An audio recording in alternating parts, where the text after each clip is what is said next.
Hello guys, it's me Olive, your site locator. Welcome po sa Greenfield Realty and then welcome po sa aming YouTube channel. Bali, for today's video po, nandito po kami sa Tagkawayan, Quezon kung saan bibisita po kami ng property na may sukat na 1 hectare po Pero bago kami pumasok ng property, explain ko lang po. Tayo po ay merong nasa 2 kilometers na barangay road po na papasukan at ito po ay hindi pa cemented po And then meron tayong 4 kilometers na provincial road para makalabas po tayo sa national road. So tayo po ay meron din tayong nasa 200 meters na right of way na dadaanan para makapasok tayo dito sa may 1 hectare na bibisitahin natin, na ito pong right of way po na to is kamag-anak din po nung nagbebenta ng 1 hectare na property. So magbibigay naman daw po siya ng right of way. Ayan po. So bago tayo pumasok ng property, paki-like, paki-share and pa-subscribe po sa ating YouTube channel, and then paki-pindot na rin po yung ating notification bell para updated po kayo sa aming mga bagong i-upload na property. So tara, punta tayo dun sa right of way, lalakarin na po natin. So kagaya po ng nasabi ko, hindi pa po cemented po yung pinaka road po natin, yung pinaka barangay road po So dito po mag-start po yung ating right of way. Ayan, dito po sa lalakarin natin na yan. So lakad tayo.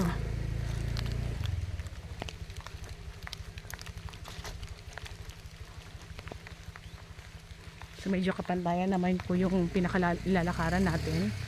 Ayan. So lakad tayo para parating natin si 1 hectare. So sa mga naghahanap po ng small cut na property, 1 hectare lang po ito. So grab nyo na po. So yan, lakad tayo.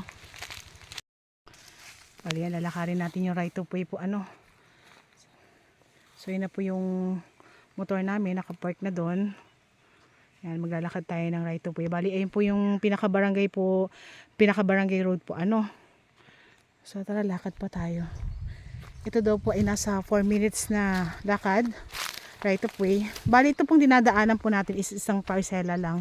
So ito pong may-ari po nitong property na to is kamag-anak din po nung 1 hectare na bibisitahin natin for today. So magbibigay naman daw po siya ng right of way.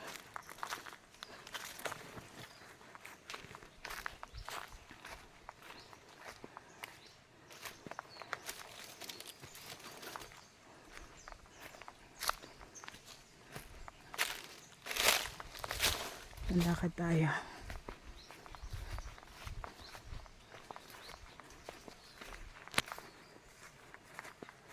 Kapantayan naman po yung right of way natin, so makakapasok naman po yung sasakyan. Medyo madamo nga lang po.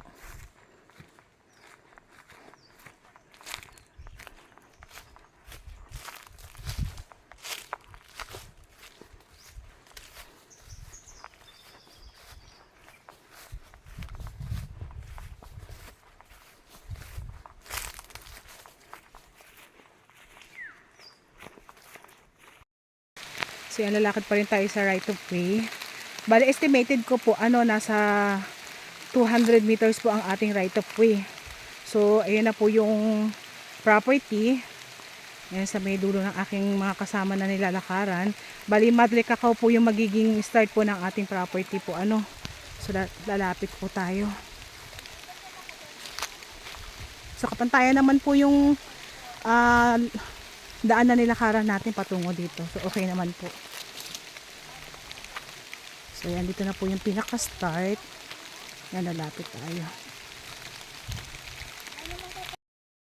So yan, pumapasok na tayo ng property. Bali, ito na po yung pinaka-start Sabi ko nga po sa inyo, ito po Madre Cacao na to yung pinaka-start. Yan, pasok muna tayo para ma-explain kung mabuti.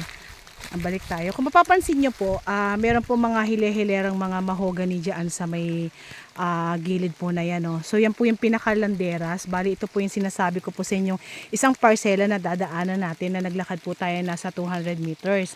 At yan po ay kamag-anak po ni owner nitong binibenta po na 1 hectare. So ayan po, makapapansin natin, mayroon na po siyang mga nakatanim na mahogany. Kapag ganyan po harang po talaga yan. Yan, parang pinaka boundary po nila. So ito na po yung 1 hectare. Ayan kung saan nakatayo yung aking mga kasama.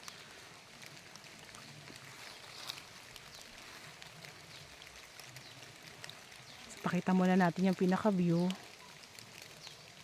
So dito mapapansin po natin agad may mga ilan-ilang puno ng niyog, and then meron tayong mga mapapansin na puno ng bayabas. Ayan din, meron ding mga langka. Meron tayong mga puno ng kalamansi. Ayan yung mga nakikita ko dito sa kinakatayuan ko po So tara, iikot tayo. So flat dito sa area na to. Tingnan natin doon sa ibang part. So ito po ay 1 hectare. Alam mo yung maganda din po dito, no? Mag-alaga po tayo ng mga hayop. Like kambing, baka. Yan.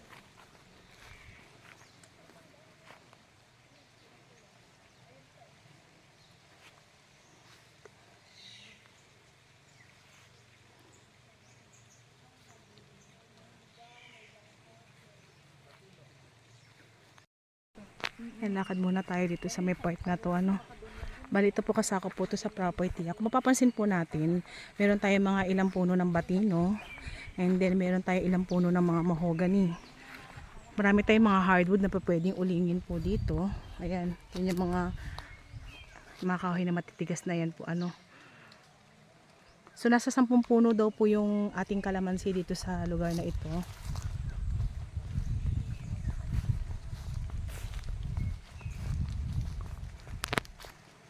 So may konting part po na medyo pa-slope siya. Pero dito sa bungad, mabubungaran mo yung kapantayan ng lupa niya. Ito pong, explain ko lang po, bali ito po dito sa property na ito, ang title po nito is matured cloa po siya. So buhay po si owner.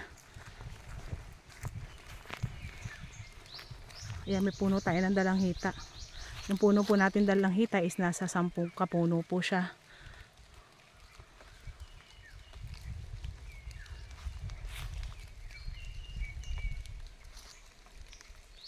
Ito po ay nasa 7 kilometers away from town proper po tayo ng Tagkawayan.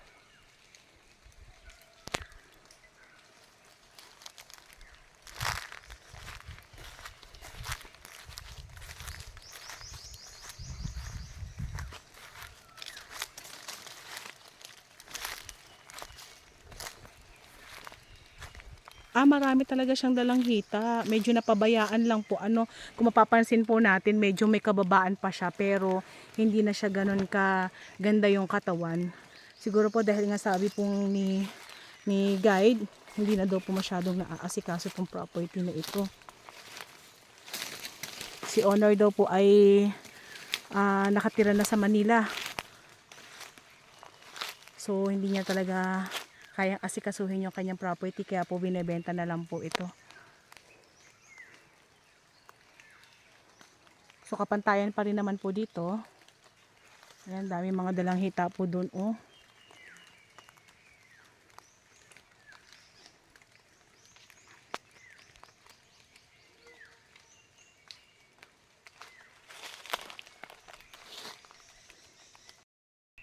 Sige po, gawi pa po tayo dito. Ayan pa po yung mga puno po ng dalanghita, tabi-tabi siya. Ayan, medyo mapapansin nga po natin, kagaya na nasabi ko, medyo napabayaan. Pero yan daw po ay maalisan lang daw po ng mga sanga-sanga na ganyan, ay mamumunga yan ulit. Ano kaya itong puno na ito? Laki.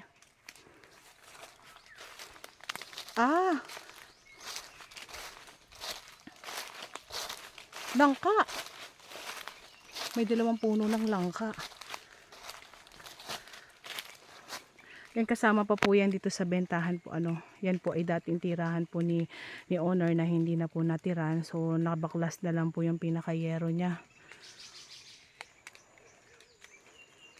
Ay, mga dalanghita po yan,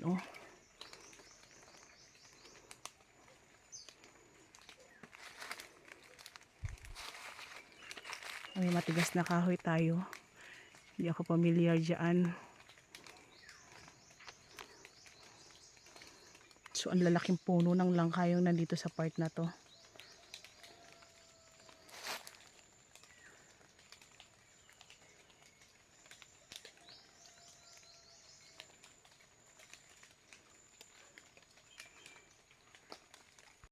Kasi bali kasama pa po yung isang puno ng mangga na yan, medyo may kalakihan na.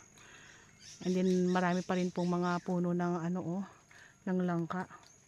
Tapos po sa part na yun hindi tayo makakapasok, medyo masukal na po ano. So dito na lang tayo sa may bungad.